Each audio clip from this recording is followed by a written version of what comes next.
we got a special guest in the building today. I'm gonna go serious for a second because there's about someone I know too, and yes, Adam Pugh in the building. Partner, we got Adam Pugh in the building. All day. Rebel, it's a pleasure to be here, man. Yeah, man. So anyone that's listening to this, anyone that sees this, they're probably gonna be thinking, who's this guy? Who's who? What does he do? What is blah blah blah? Who are you? Who am I? Who am I, Ty? Who are you? It's a good question. That's a good question. I'm Adam. I'm just Adam, as my Twitter name says. I'm just a guy. From South London, passionate about justice, passionate about change. Nice. And I'm just a nobody, man. Now you ain't no nobody. I've seen your Twitter though, and I'm like interested to know a lot about you. So, but have you followed him? You're like Wait, X this, X that. Wait, X let's that, talk about this. Have you activist. followed him? Yeah, I followed him, and Okay, he followed good. me back, which I appreciate. Most people don't. You know them, but Yeah, it's weird. It's like them follow for follow situations there. Hey, follow thought me about back. it. Did you follow him back, Adam? Did you follow you know, him no back? one's there. No, but yeah, man, you're like, tell us about what you do, because you're an activist. Like, what's that? I don't know what that is. I'm a walking contradiction. Right. You know? I'm not.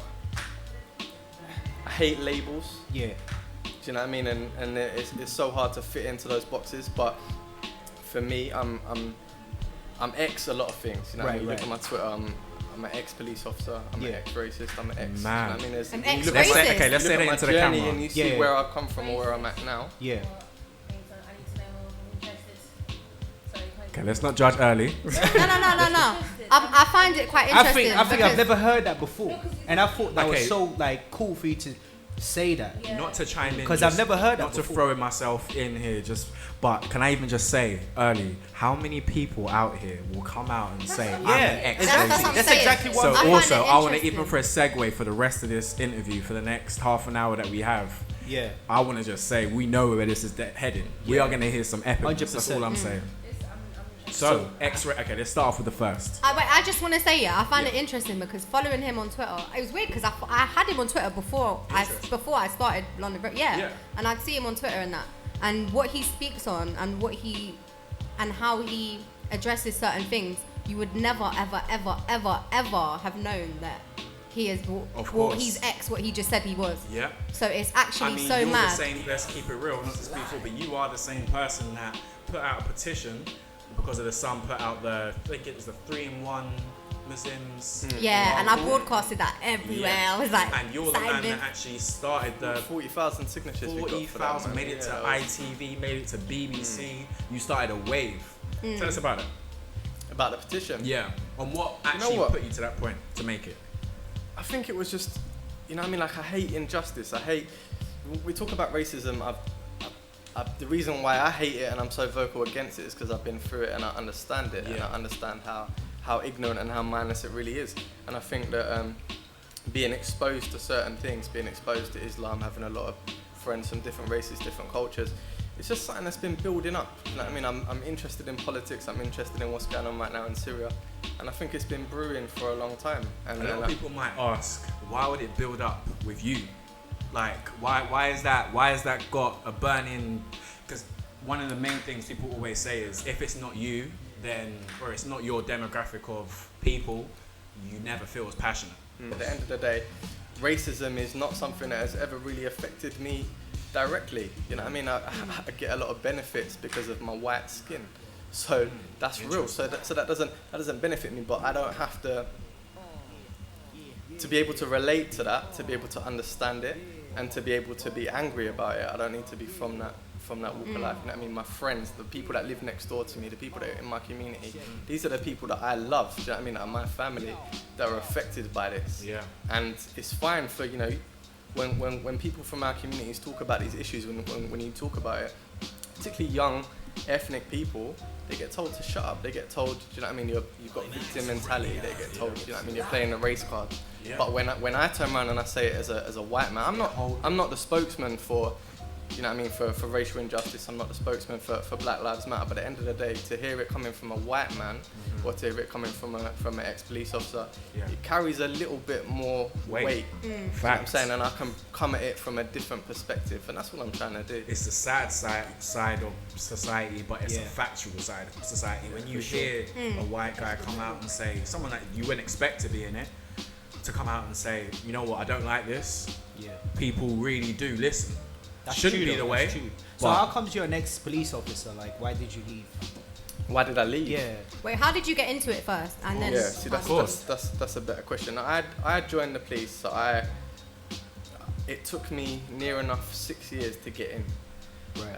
And I applied for a long time because I'm passionate about change and I wanted to do something worthwhile. And equally, you know what I mean? You're talking. So you got into, you wanted to make change even in the police force? Yeah, definitely. Wow. That was definitely a motivating reason because I definitely had the mentality that if you want to make a difference, you have to be the difference. Ask my mum, I hated the police growing up. You know what I mean? We grew up on a Peeps estate in Deptford and we hated the police. But for me, if you want to make a difference, you have to be the difference. Of course. And I want to see more people from our communities in that role, and I still do. I think that's still important. It's important to have people of colour, it's important to have people from our communities doing that. But for me, that wasn't where I wanted to be long term. I wasn't able to affect the change that I want to change through that institution. Interesting. But Interesting point. it's interesting what he says about, well, you know, when you said you need to be the change to see a change. It's interesting because I feel like, you know, like you said, you didn't like the police. A lot of us don't like the police. A lot of ethnic minorities hate the police because of what they do when they stop and they search. Yeah. I don't want to see my brother getting stopped and searched because of the colour of his skin or because his hair is a little bit curly or do you know what I mean? But what's your reason for hating the police? I don't kind of get it. what was my reason for hating the police? You know what? I think it's a young thing though. Yeah, it's a cultural We've all thing, been, right? been stopped and searched. Yeah, I mean,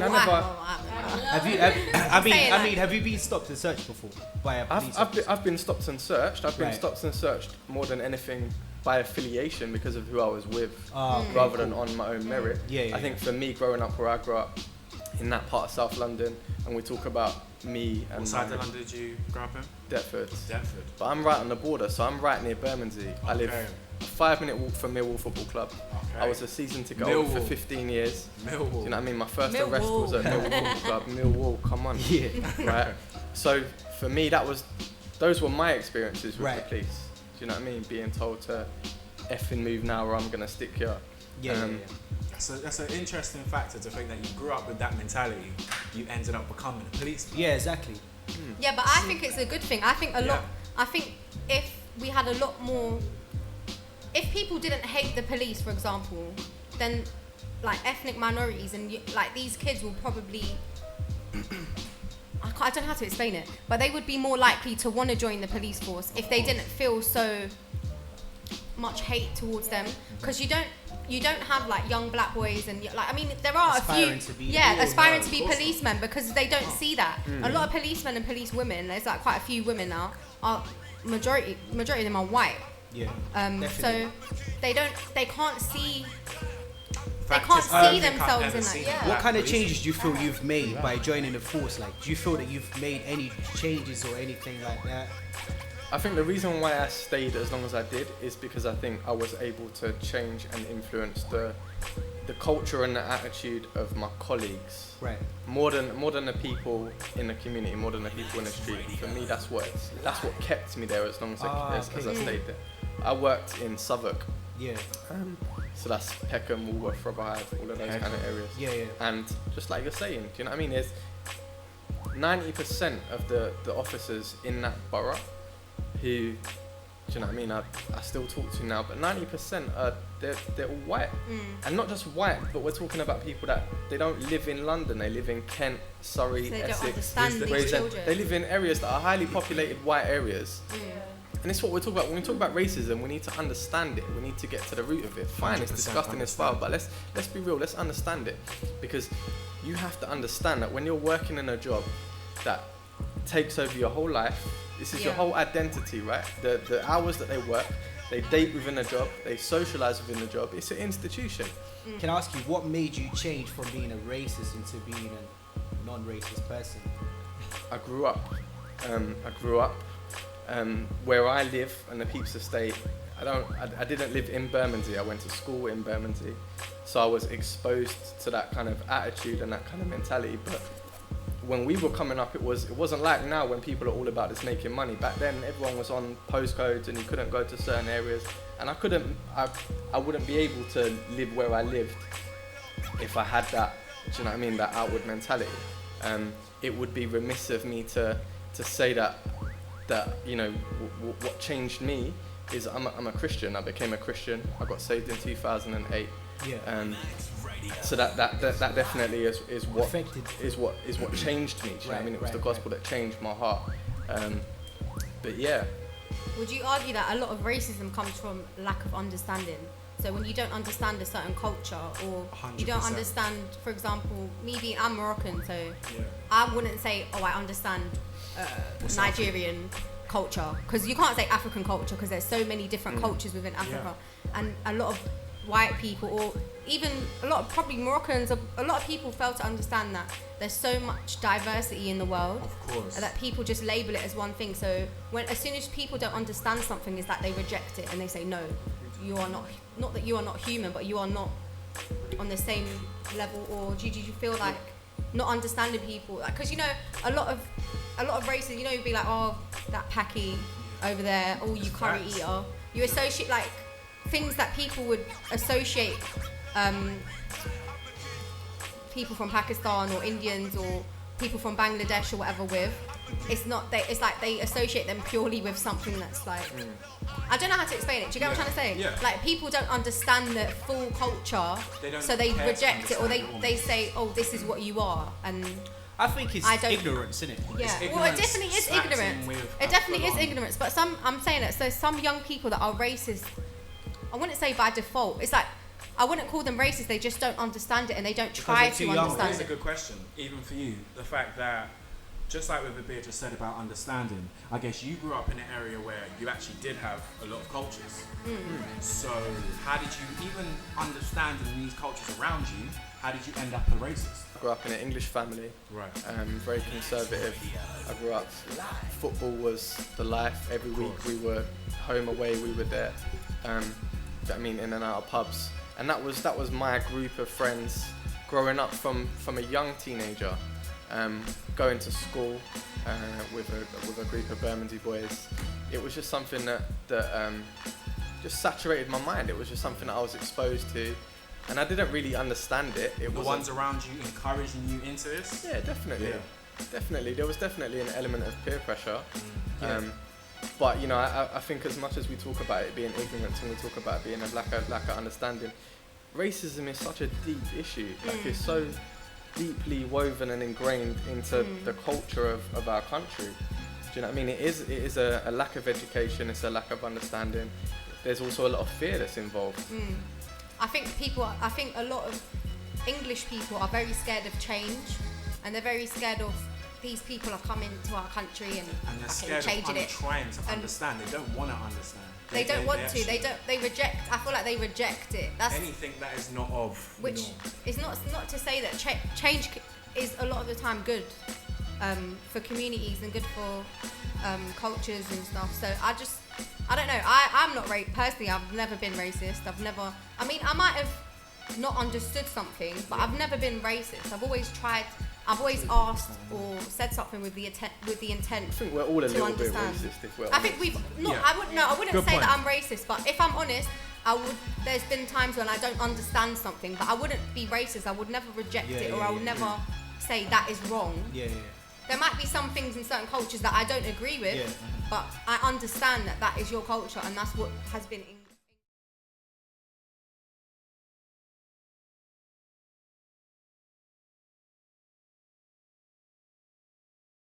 What makes you actually feel like you can't stop?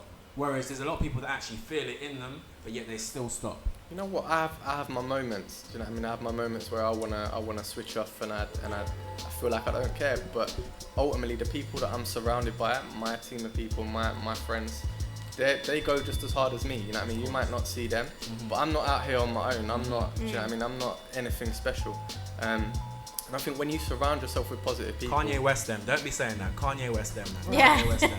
He's so humble. Trust me. When you surround yourself with positive people, with conscious people that want to do better, you know what I mean? You vibe off one another. And it just... for me, that's what keeps me going. The people that inspire me, my role models, are not people that I'd need to turn on the TV to see them. Who inspires you? Who inspires me? Yeah. My friends. Yeah. My friends. You know what I mean? We talk about artists. I listen to guys like Akala. I listen to guys like Loki. You know what I mean? Loki, pick up Loki. We want you back. You know what I mean? These are guys that inspire me. Shaka Bars. If you know about Shaka Bars. Yeah. Right? Yeah. For me, these are all inspirational guys that are real people. Do you know what I mean? People from our communities. But my friends, and they know who they are. I know they're listening. They know who they are. 100.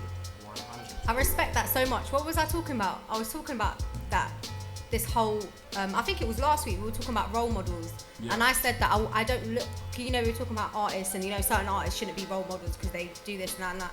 And I'm like, but I don't look at artists, like I'll never look at Miley Cyrus and think, tell me about Black Lives Matter. Or look at Kylie Jenner. You know, people were getting onto her about not speaking about Black lives, but I would never look at her and want her to talk to me about that, which is something that maybe, she should. I feel like everyone should speak about it, to be honest. But people do, right? People do, yeah. But I'm saying role models. I respect so much that you have said that your friends are your role models and people that you surround yourself with, the company you keep, because that is really how young children, like people with sponge minds. I don't know how to explain it. Like young people that are growing up really should pay attention and monitor the company that they keep and who that they're around, and make sure that everyone, because not everyone's good for you. Do you know what I mean? And maybe you're not good for everyone, but I really respect that. And we have to set an example for them. Because 100%. At the end of the day, it's like we're conditioned to think and believe the things that we believe. Yeah. If you grew up in a different race, in a different culture, in a different part of the world, you would have a completely different outlook on life. And I think that affects our views on racism. That affects, you know what I mean, in terms of, we live in a country where everything that has the word black attached to it is negative. So true. Everything. Black magic, blackballed. Do you know what I mean? All of these things, they all have a negative connotation. Now you bring our child up in that environment, it's gonna have an effect on them. Yeah. You know what I mean? And this whole focus on immigrants being a problem, I'm like, that's not real life. Yeah, they just use that as do you feel like that's undercover? Do you feel like they're doing it in an undercover way to try and? Well, no, it's not in an obvious way.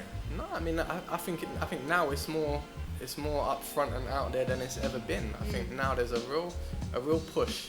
It's almost like, you know, when you look at the rise and the surges of things like UKIP, things like the BNP. These guys have got. How do you feel about UKIP? How do I feel about UKIP? They can do one. They can do one, mate. Quite frankly. My sister said it. They can fucking do one. I'm joking. I'm not joking. I also like the fact that we just went back to back in the day in America when he said my sister said this. I was like, I feel like if Martin Luther just came through the room, I'd be like this. Yes. What? You know what I mean? Let's go on. Let's just do it. Real talk. Yeah. 100. But yeah. So you just feel like every mainstream is set up in a certain way to. How can I say? I'm saying you have to be really careful. You have to be careful with what you put into your mind. You know what I mean? Do you think, this is a question that I was thinking, do you think, because we say they've got to be careful, but do you think that they want to be careful? Or is it more up to us as a culture? You sound like DJ Khaled. Who are you talking about when you say they? What, another one. Not to say. They don't want us to know. Who is they? All right. They. How can I describe they? I would say they is... What, the media? Media as a whole, and the ones in control. The ones that pull the strings. So what's the motivation? Motivation in terms of... So when somebody is telling you a story, whether it be a newspaper, what is their bias? Where are they coming from? What's their motivation? Do you know what I think is mixed in with bias to themselves and their culture? My friend, we live in a capitalist society. They're there to make money. Exactly. That's what they're there to do. That's exactly what it is. Whatever that's there that can shock and that can sell, whatever is going to sell this paper, whether that's sensationalism, it doesn't matter whether it's real, is it going to make me money? But then I do think at the same time, they do push in their biased views for a culture too.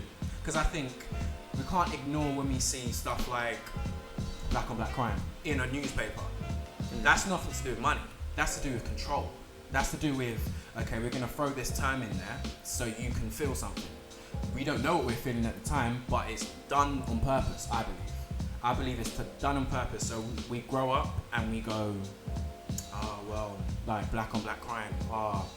We don't see no Indian crime. We don't see no white on white crime. Mate, there was the Indians in my school. In my secondary school, it was Bengalis versus blacks, mate. That's the whole thing was Bengalis versus blacks.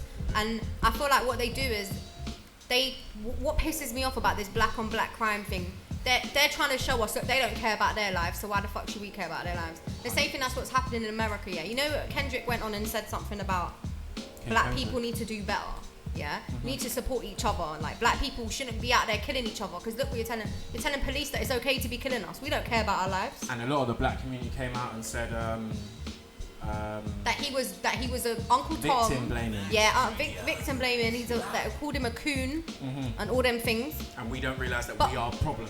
But we no, become the problem. No, you're not the problem. I won't say you're the problem, but you're not helping yourselves. Exactly. Like, why are you? Do you know what I mean? You need to love